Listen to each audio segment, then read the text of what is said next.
I'm ChosenArchitect, and this is All The Mons. Over the last few episodes, I have been working towards automating all of the Pokeballs here in the All The Mons Modpack. And up to this point, I have almost completed this goal of crafting all balls. And today, we should be able to 100% complete this challenge.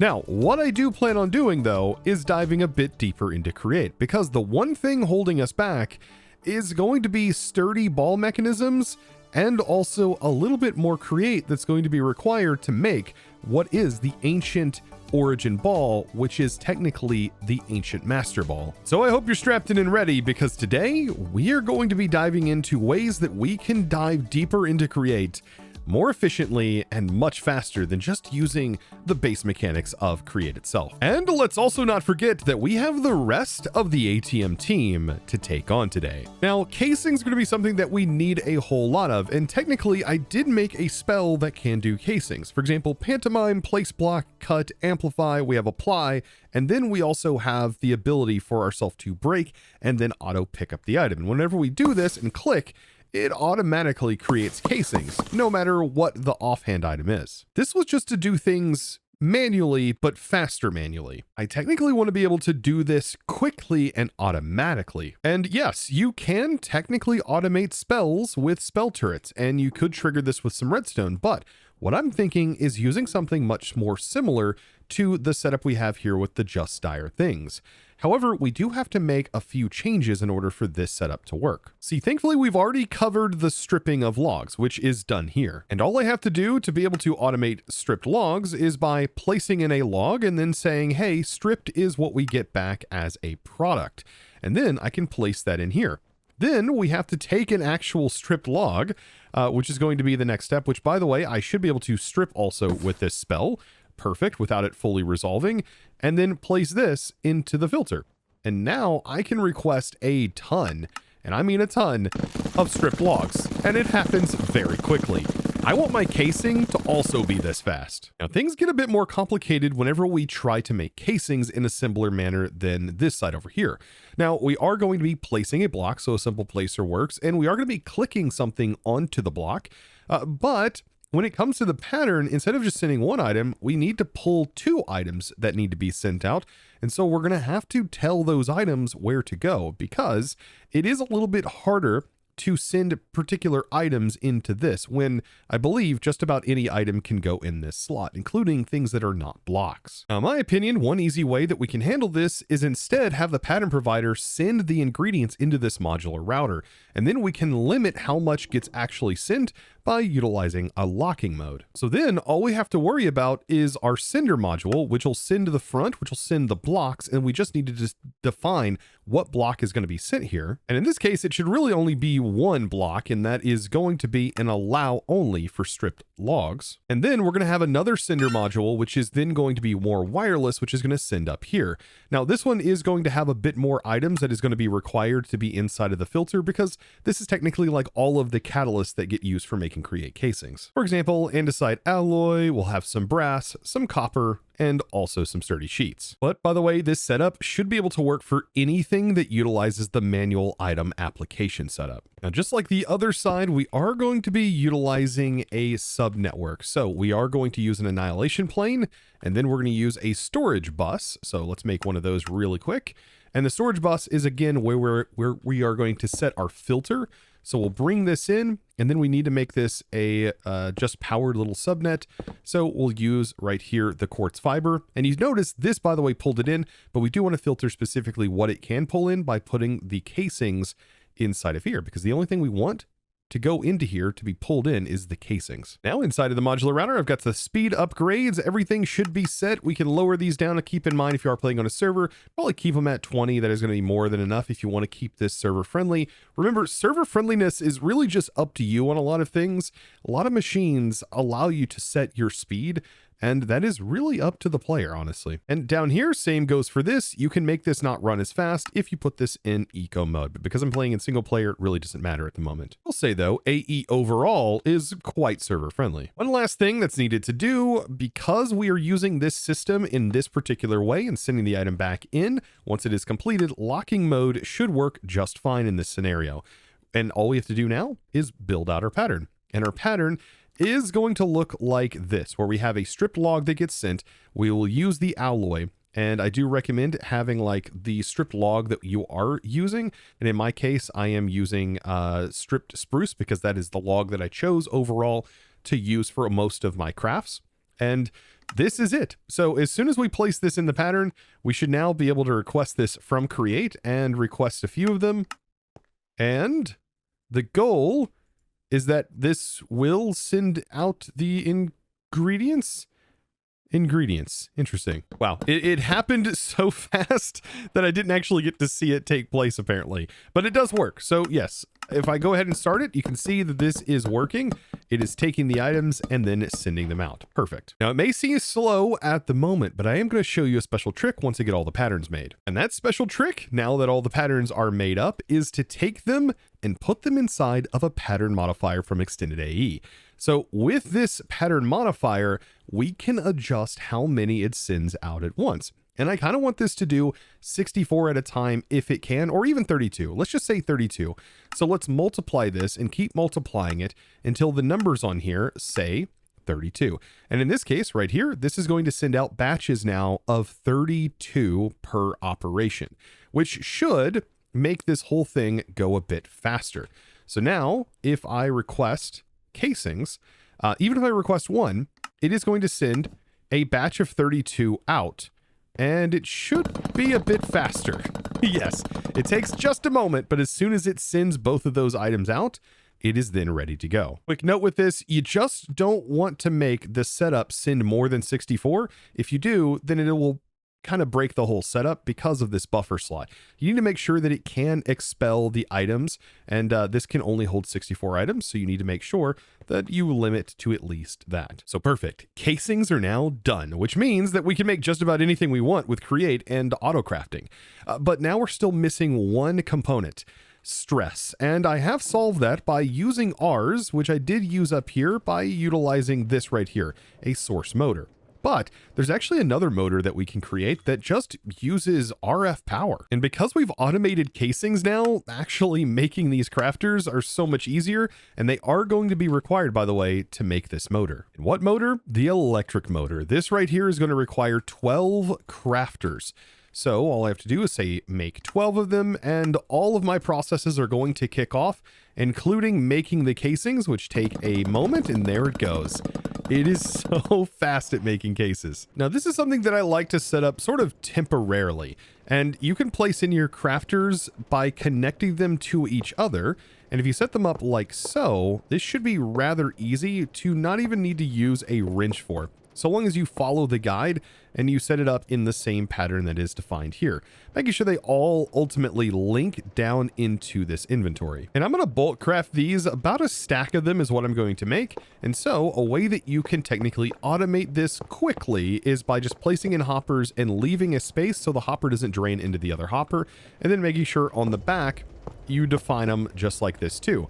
And so we can place a stack of every item needed to make this electric motor in, and well, we can make a bunch of them. Now, there is one other machine that is needed for this setup, and that is the rolling mill. The rolling mill is quite simple to automate. All you need is a chute and place it on the top like this. And this is so nice. This machine didn't always work this way, but now works. You don't need to filter anything. So you just place in the copper sheets down at the bottom, and we should be ready to go. With all the stuff in place, the last things we need to put in here are the copper spools.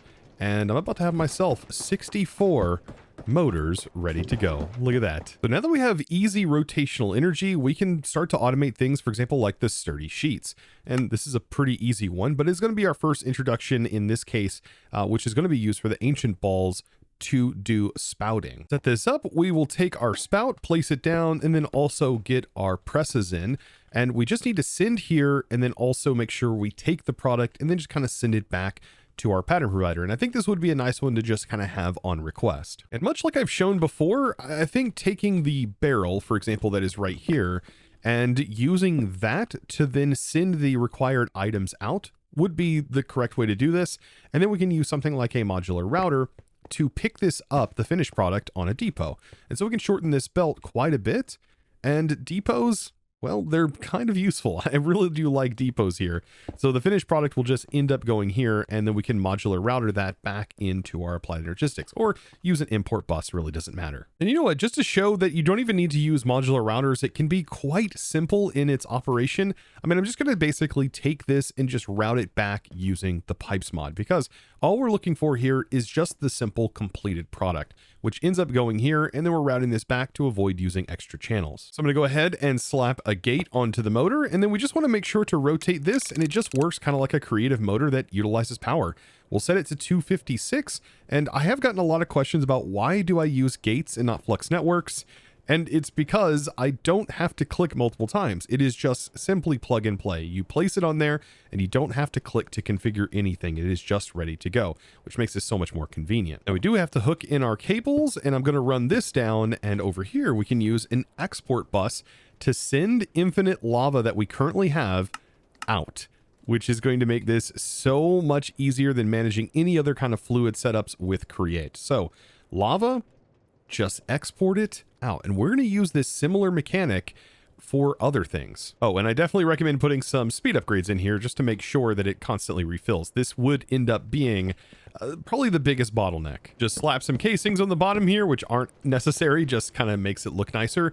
And there we go. We have a completed setup, and all we have to do is build the pattern now for this to be able to make these sturdy sheets, which is not too much. Whenever we do request this, we already have obsidian being generated from our mechanism, and then we just need to receive the completed product. And so by placing this on here and then setting this to lock until primary crafting result is returned, we can now request these sturdy sheets. And it just takes long enough for the obsidian to build up, generates, the item then just gets wrapped back around, and we're good to go. But yes, this is a pretty slow process. Honestly, making these sheets normally in Create, you usually have to expand this multiple times to be able to make this go any faster. But this should be fine. Now for this next part, technically we can't fully automate. It's not just yet, because I do not have any B progression, because this does require soul lava. And unfortunately, the only way they have added to be able to obtain infinite amounts of soul lava is through the bees, the productive bees mod specifically. And this takes a tremendous amount of setup if you haven't already, well, have delved into the bee mod. So instead, we can collect a ton of it just by using a builder, well, in the other. And you know what? To my surprise, using a builder in the other doesn't work either. Very interesting. And I think this is because the builder itself just doesn't function in general in the other, if I remember correctly. So for now, you know what? I can definitely fill up a tank. So we can set this to bucket mode, and just for now, because we don't need a whole lot of these, I just want to be able to make them and have them for display. I'm just going to go through and pick up a bunch of soul lava. And so with the lava in store here, we'll take a storage bus, connect that over, and then we'll make sure to set the partition here. And now we have soul lava that we can access for right now inside of our storage. So now for the fun part, automating the great ball lids. Before we get into the final step, which is going to be automating the ancient origin. So we've almost got everything ready to go. We just need to do the lid part here for both of these. And this, I think, is going to be pretty simple. If I use a pattern provider into a modular router and I make sure that this is set to lock, we should be able to send one at a time. And so our sender module is going to send what gets sent into here out, which shouldn't be too difficult for us to do, making sure this is set to always. And so do we need to define a specific pattern for what it is going to be sending out? I mean, we can. The only real thing we're going to be sending here is either great ball lids or ancient ball lids. So we can set this to whitelist to make this super simple. And so this is going to send that out and also this out. And once this goes into the modular router, that is ready to go. Then we want to pull out the completed product, and that should be the Great Ball of Fire lid and or the ancient. So we can also set a filter for this to make this also quite simple. And we'll pull that in. Then once this has pulled this in, we want to take the product and send that back into our pattern provider to complete said craft. So once all is said and done, so long as it's set to lock until primary crafting result is returned, is set to true, we are good to go. We just got to get an exporter on the bottom, that makes sure it sends the soul fire or the soul lava. And there we go. We've got that dragged in there. That should fill up. Perfect. So now we can kind of test this out. Now, making this particular pattern, we just need the item that is automated, and we need to say, hey, make the ball lid. So there we go. And then finally, the ancient version, we also need to have this on craft, which I think I have most of the things required for it. Yes, actually, this is the ancient special ball. Yes, I've got to make this pattern and send it over. And by the way, all of this is just being handled in our room over here. All of this just for ball crafting. It's kind of wild. The same for this pattern. There we go. In and out. Beautiful. Now those are technically ready to go. And so we can request out the lids, specifically the Great Ball of Fire lid. So we request that, and hopefully we see this whole thing sort of kick off. There it goes. Automatically sent and then pulled back in. That's exactly what we wanted to see. Then the only thing left to do is get our sturdy ball mechanism fully automated, and now I have the balls that I can make. This is so good. Okay, so yes, and then the sturdy ball mechanism, this is just another one of the recipes that we need to throw into our assembler. So let's request ourselves an ancient great ball of fire. This is probably one of the harder things for us to actually craft outside of making the ancient origin ball. And there we go. This beautiful ball right here that has kind of a wild catch rate, honestly. It is a 2x catch rate by default, but a 50 time for fire types and 0 against water types. And this would be most likely, I think, used for catching the Piglich. Yes, the Piglichmon, which I just completely skipped and just farmed over and over and over again until I caught it with an Ultra Ball. So now for the hardest part of today, automating the final ball, the Ancient Origin Ball. Oh boy. And the hardest part of this whole setup, because we've got everything else done, is just simply making the Ancient Origin Ball lid, which just requires a lot of different things. The hardest of which, well, we're going to have to make sure we have a constant supply of the coatings.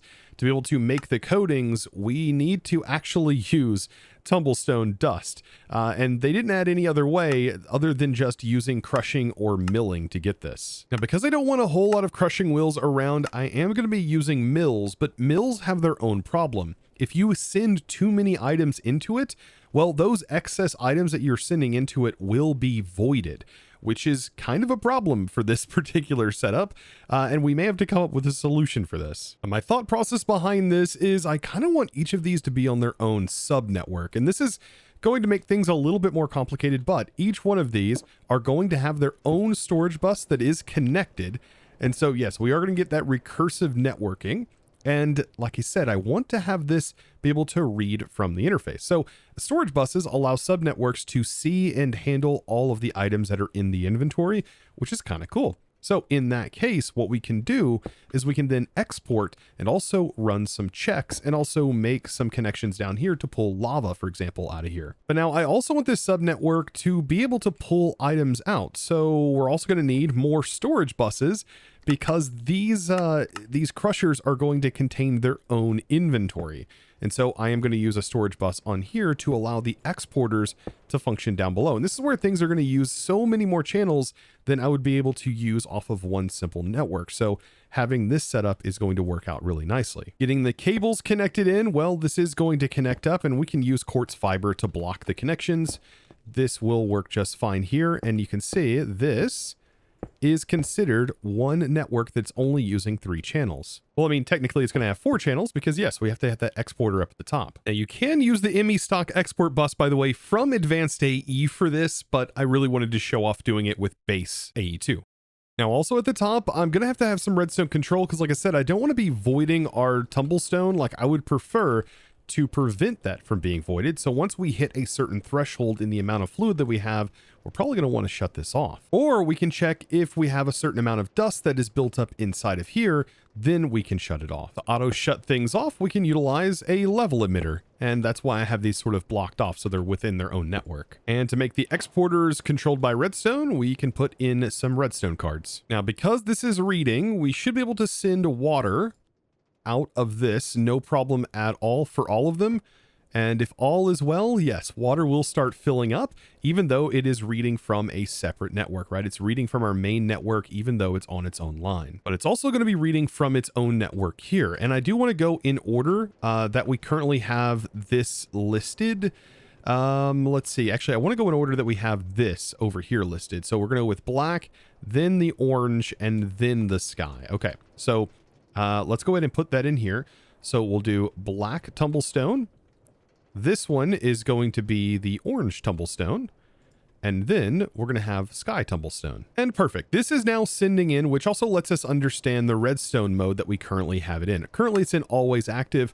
But what we can do is we can say, well, only work if it has a redstone signal, for example. To do that, we need to set this mode to not without, but with active signal. And then inside the level emitter, we'll say emit when levels are below limit. And I'm going to say the below limit is going to be 63 inside of the item filter. So if there are less than 63 of the individual tumblestone dust, and in this case, the black tumblestone dust inside the level emitter, then we want this to shut off the exporter so we don't void our tumblestone. And with those settings, you'll notice that it is sending tumblestone because we are below the level that it is allowed. By the way, these things only void whenever you are actively sending items into it. So that's something to keep in mind and when they're actively running. Now in the back, I'm going to set what the storage bus is actually looking for and what it is going to allow it to be able to see.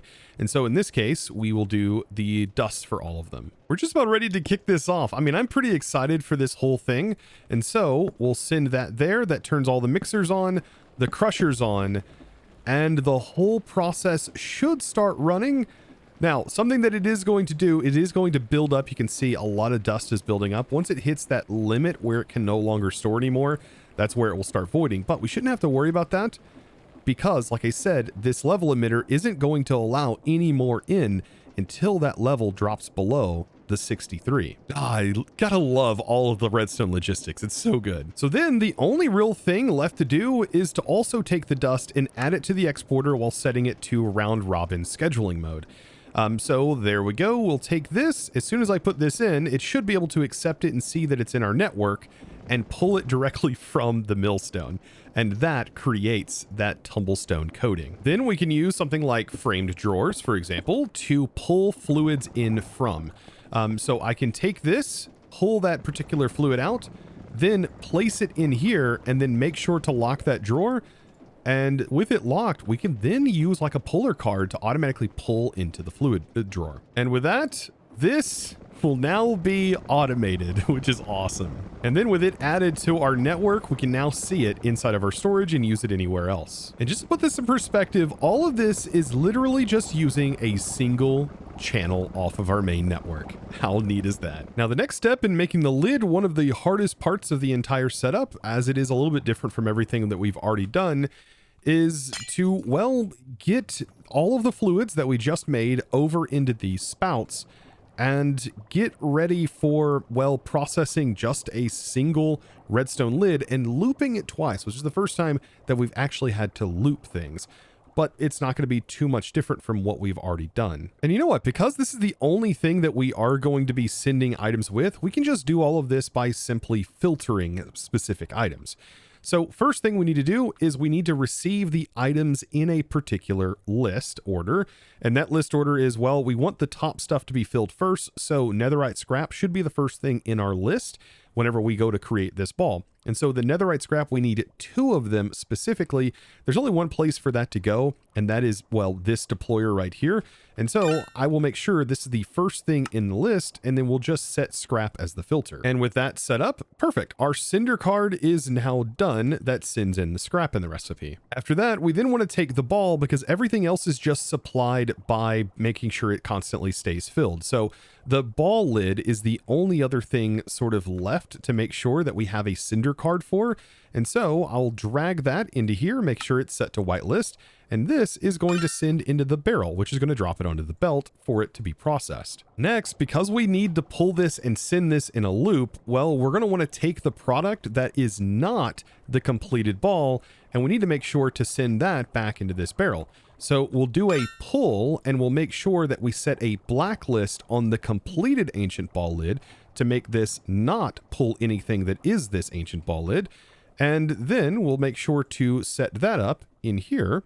And that way it puts the item back in the buffer, ready to be sent back on its way here. And so the same thing's going to happen here for our Cinder card. We can say, hey, if it is not the ancient, by the way, by having it set to blacklist mode, if it's not an ancient ball lid, well, then send it over here. Also, we do want to define, hey, don't allow scrap either, because we don't want this to accidentally happen. I don't think this is going to be an issue, but it is something that you should consider. So now that should solve our looping operation, but there is one more thing that we need to do. We then need to pull the finished product off of the depot. With another puller MK2, this one we will set to whitelist and only allow the ancient origin ball lid to then be pulled back into the inventory here. And then once that is complete, then we'll send that specific item. And so we just need a Cinder card, just a regular Cinder, to just send it back in to the down to complete the craft. And this is going to be a whitelist, by the way, and we're going to make sure to whitelist this. And this is a way that you can technically set things up without needing to worry about the always continue modes and all of the different things to shut off prerequisite cards. You can just have them all run. You just have to make sure you filter things. And something like this, it's going to work just fine for. And so I'm kind of curious to see how this is going to function. All we've got to do now is make the request for the ancient ball lid. And remember that this does need 2 scrap because it is doing 2 operations, but only 1 ball lid. None of the other fluids need to matter. We're going to set this to 2, and then we need to move the red ball lid after the netherite scrap in the pattern. This is kind of important. Remember, it does send from left to right in order priority. And then we'll also set this to lock crafting until primary result is returned. Place this all in, and I think we're just about ready to craft the origin ball lid. Well, I mean, as soon as I connect this up in the back. Perfect. Origin ball lid ready to go. We'll send the ingredients. There it goes. It's doing the operation. Does the loop work? The loop definitely did work. And the completed ball lid is back in our system. Now we can do the final craft with the ancient origin ball being almost identical to the other setup that we have done in the past, where we take the ancient lid, we also take the alloy, and we need to distribute that first to the top row, and then finally just send an ancient ball and just let that loop one time. So to be able to do this, modular router, we'll make sure we set up our distributor module to export out of the router. The first thing we're going to do is select our positions, which are going to be here. And then we want to limit only 1 item into each inventory because we do have multiple inventories that are going to accept multiple items. So we'll make sure to say only allow 1. And this allows, for example, the unobtainium to be distributed properly in this system. And because once all of them are filled, we don't have to worry about any other item being sent out by this. Well, we don't have to worry about filtering or anything like that because the filtering is actually going to happen right here on the deployer. Also, by the way, because I am setting it up this way, it is going to be flipped. So the first thing in our list here is going to be the ancient origin, which is going to go here. And then we'll have the unobtainium alloy ingots right here, blank ball lid in the back, and a simple nether star in the center. Then we'll have one other thing that'll need to be sent. And so the Cinder card is going to go right here, and we can actually filter this. It's not a big deal. We'll just say, hey, take this ancient ball, make sure it's set to whitelist, and make sure that's the only thing that you're going to try to send into this barrel, just to prevent the final product from ultimately being pulled out. But there we go. Then last but not least, we'll pull from over here the finished product, which is going to then be sent into the router. By the way, the distributor card should not be able to read anywhere else. It's just going to pull it into this buffer. And then we just want to send that back into the system. And this is where we do want to send the finished product specifically, so we don't pull anything at the beginning. And perfect. So once we put that in, that is good to go. Let's now build the pattern for this. All of these items are going to go in here in this order, except the unobtainium ball, which we are going to take and make sure this goes last in the list. Place that in, make sure this is set to lock until primary crafting result is returned. And now we can power this up and give this a request. And now for the moment of truth, ancient origin ball. Let's request you. All of the items in, it runs through, and an ancient origin ball complete. We now have an alternative to our Master Ball. Look at that. And this, in my opinion, is just one of the hardest balls to automate in the All The Mons mod pack. And you know what? To be able to frame this up, I think it would be a good idea to place in our Master Ball over here and our Ancient Oreo Ball, our Ancient Origin Ball here, to be able to kind of show things off. I think this is really cool. Oh yeah, now that's good right on full display as soon as you walk into the Rocket headquarters. And so Origin Balls are checked off the list for today, but we still have another challenge ahead of us. I have 2 more peeps to take on from the All The Mods team. And so back on the elevator for me to go all the way up to the Champions Club again. And so here we are. Now I've just got to make my way all the way up the stairs and sort of figure out where we actually battle in this area, because last time I just kind of took a load off. Aha. And there we go. What the drunk is over here. Do we have a place where we can successfully battle? That would be really nice. Maybe if I can get him to wander over here, we could potentially fight out on the balcony. Now, after a little bit of convincing, I got drunk up here on the balcony, which is kind of nice. But I did also notice while doing this, our level cap is 100. And so, yes, I got all of my Mons now to level 100 to prepare me for this fight. I'm assuming that is now exactly where we're at with this. We are going to be a level 100 fighting team. Oh yes, and they are also level 100.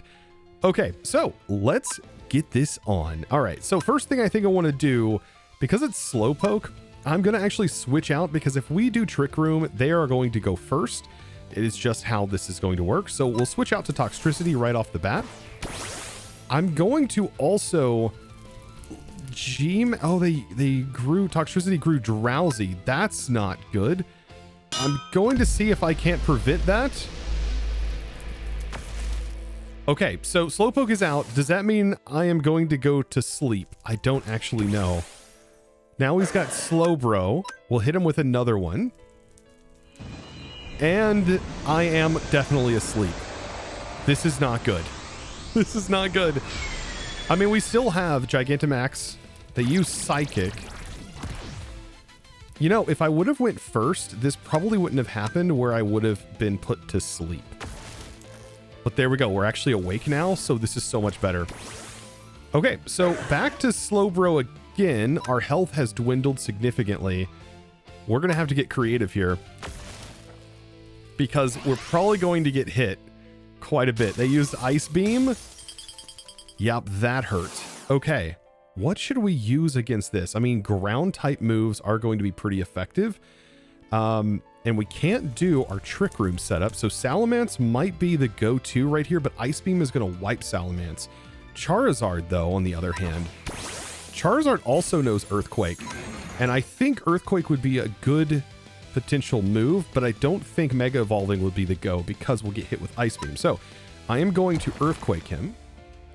That is our best option at the moment. That hurts quite a bit. All right, but we will outspeed it with Earthquake. Oh, he restored. Oh, this is not good on our end. This is going to be trouble. Okay, so they are dropping. Ice Beam was used. That wipes Charizard. And they're stuck at 1 HP. Might be a good time to use Melodic. I think we outspeed with Melodic. And so Scald... This is awful with the items. I mean, we haven't used our items, which I think would be a good idea to use at the moment. So I am going to bring back Toxtricity. I'm going to go ahead and make sure that is clear. And then, so we use ours. I'm going to bring back Charizard. So we have a full-fledged team. They've used their 2 items. This is going to be a tough one. Ice Beam is not going to do much, but we can keep hitting them with the Scald and Recover. I just don't know if they have Recover. Either way, Scald, we're just going to Scald them to death. It is one Tankymon versus another Tankymon. Burn should get him. Oh, we didn't get burned. Ah, if only would have landed that one burn. I'm actually going to take the safe route, and I'm going to Recover here. That way we're better for the next set. Yes, looks good. And then I am going to Recover one more time. This may seem weird, but trust me, we're going to have a bit more health for the next Mon. And then I'm going to take it with a Scald, assuming that they don't have any healing abilities. They switched out. You know what? That's completely fine. This is just an entire team of all slow Mons. That's so interesting. Okay, so this one also has the ability, if we can get them all burned, that'll be super nice. This one's now burned. I wonder if we just drain them with Melodic. This could be the move. I mean, they all have Ice Beam, I believe, which completely destroys my Salamence. And I only have so many recovers. So I've got to use recover now. I'm going to make Melodic last as long as possible in this fight. We'll hit him with the Scald. I think, ooh, that was a critical. Ooh, that hurt so bad. This is going to wipe this one out. So now all we have another Slow King. I'm going to let Melodic fall on this one after using Haze to wipe the battlefield. I don't think there's any stat increases, but just in case there were, all of them were now reset. Okay, we get taken out, and this is a good time to go back to Toxtricity for now, even though we're weak to Psychic, which is kind of unfortunate. I think Ursaluna might actually be able to pull through here. If I can get off maybe an Earthquake. We're both slow Mons, but actually Ursaluna in this case, oh, Ursaluna is slower. Ursaluna, you're doing good. You're doing good right here. I'm going to tank it with Ursaluna. And then I think we have this battle. Oh my goodness. So they use their 2 items. I use my 2 items. Seems perfectly fair, right? Earthquake. Wait, they must have had the ability that recovers them while they are out of turn. But it didn't matter because we won and we got this in the bag. Ursaluna coming in clutch again. And look at that. We got ourselves the drunk badge. Now there's only one more for us to do, and that leads us into Team Commons, I do believe, which is pointing up. So yes, Team Commons, and the notch badge is the one we're going after now, which I have no idea who this would be. I really don't know. ATM Team Commons and security check-ins. Interesting. It's still pointing up though. This is so good. They all have their own bedroom here and like work area with this is great. This is great. The lounge area. Nice. And then it continues on. There's so much. A storage area? Simulations laboratory. What is... Oh no. I mean, is there another level that takes us up even higher? Oh my goodness, this button opens up another door. What? I was wondering if something had to be done here with the like time travel door, and like I was like, maybe there's an elevator in here. There's definitely an elevator in here. What is even happening here? This definitely took us up even higher. Oh, and there's just a massive maze. Is this just a maze? Oh no, I don't like this at all. What? I mean, there's an area down here. Does this lead anywhere? Another dead end. Nope, this is definitely where I started from. And after a bit of traveling, I've finally made it to a newer area at least. Oh boy, this is vast. All right, a little bit of lava trial, no big deal. This is not an elevator, is it? No, this is to uncatch myself from fire as I do the parkour challenge that is right here. But I am completely lava resistant, so it doesn't really, bother me too much. I feel like we're getting closer though. Now, if this just drops me back into the area I was just at, I will be so sad. I don't think this is it though. Oh, there's an underwater section. This is a lot. And then we go all the way up here. Oh, this has got to be it. This has got to be it. Oh my goodness. Is that Notch? Oh my God. This has caught me off guard. This is pretty cool. And I think I'm ready for the Notch battle. What in the world are we going to be up against? I have no idea. I mean, if anything, I'm going to try Trick Room Team. Okay, that did a thing. Held on. We still flip Trick Room. There's nothing I have that is going to be really effective against it. But but I can weaken the Mon a little bit. So I'm going to use Gleam. And then it's going to annihilate me with Earthquake. Great, great, great, great. But I should be able to take it out with Ursaluna. Even though Ursaluna's gone, it actually might out minus us. Nope, Ursaluna went. It had more speed. Oh, I forgot it's immune. I should have checked it. That was a fail on my part. That hurt a lot. We need to Earthquake it. Okay, so that did the trick. That was a waste on my part, though. That was super bad. Okay, and then we have Psychic, and then also Ice is good against this, but I think also Facade should be good. Let's Facade. Whew, we're going to get most of his Mons gone. What a cool setup, though, here. Okay, this also is Earth. I don't know if... I don't know if Facade... Yeah, Facade's not going to work. It's immune. Super effective is Earthquake. One hit KO, it says.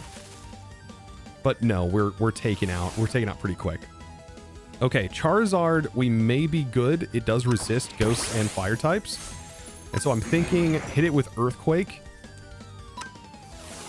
Okay, they're switching out. That's interesting. I mean, Earthquake's still going to do a lot of damage to them here. I might even use Earthquake again just to avoid taking damage on my own end. Ouch. Okay, what was that? A Cellar Rock? I have no idea what that move is. Doesn't even seem like it's that high of a move. But yeah, I'm going to hit him with Scald. No, I'm not, apparently. A Bug Electric type, and we are water, so this is not going to be great. I might be able to... No, I'm not going to outspeed them. They're going to hurt me. They're going to hurt pretty bad. You know what? Their Mon disappeared, which means that my move must knock them out. Oh my goodness, it worked. Okay, maybe I can get a Recover. I don't know if they have anything super effective against me. I couldn't get a Recover off. They're too fast. Oh no, this may be the first team I actually wipe to. I didn't lay down the dot, but I wonder if I lay it down now, does it recognize that it's there? It doesn't. Oh man, I got too excited. I got too excited here. Possible KO on Overdrive if I use it. They outspeed me by a lot. Okay, so it's an Enderman. What? Okay. Okay. That took me for a loop. But we got it. Okay, so we survived out there. They still have 2 more Mons. And they're fast, but I'm faster. I'm not faster. That goes first. We're in trouble. We only have Salamence. And I'm going to have to make... Because I haven't used any of our recovery items, I'm going to have to use Max Revive while Salamence is out. The only person that I know that can withstand a lot, we could potentially run the hat and Ursaluna again. I'm going to try that strat. Yeah, we are taking... Oh, we're not going to make it. I think that was not good on my end. Their Mon went out, though. So I have to get Melodic back in battle. So Hat is probably downed. Yes. The only thing we have left going for us is Melodic. And this is going to be a very tight battle. Oh my, we actually might have this. Oh, I am shaking right now. This is the end of the ATM team. If I can just pull off this last hit. And we have done it, and I have defeated Notch. That is the ATM team done. And I now have the ancient DNA sample. And this is absolutely wicked. All of this, I cannot believe it. That was a good fight. If I hadn't made those poor mistakes, it may have gone a little bit better. Oh, but it is what it is. this is one heck of a build. After all of that, we drop back down into here, which puts us back in the maze. Back at the beginning of the maze. No, it's just back in the maze. But we should be able to do /home to get back out. But if anything, I mean, we got ourselves the ancient DNA sample, and as soon as we have ourselves the unbound Pika star, we can now actually get Mewtwo, which is kind of huge. What a crazy ride this has been thus far. We got balls automated, I defeated the ATM team and the BDSP, and now we have 2 other teams to technically go after, the Radical Red and Unbound. And then we're just simply waiting for the Pika star to be added, and so then we'll have a clue as to what is actually needed for that darn thing. But until then, see you in the next episode. So be sure to click that subscribe button if you haven't already, and give this video, guys, a huge thumbs up. And without further ado, it's time for me to thank the amazing supporter of today's episode. And that amazing thanks, well, that is going to go out to Yuri. Thank you so much for your amazing support and choosing to support me over on the Discord by becoming a Discord premium member and supporting my content in one of the best ways possible. Thank you so very much. And guys, I will see you all in the next episode. And as always, thanks for watching.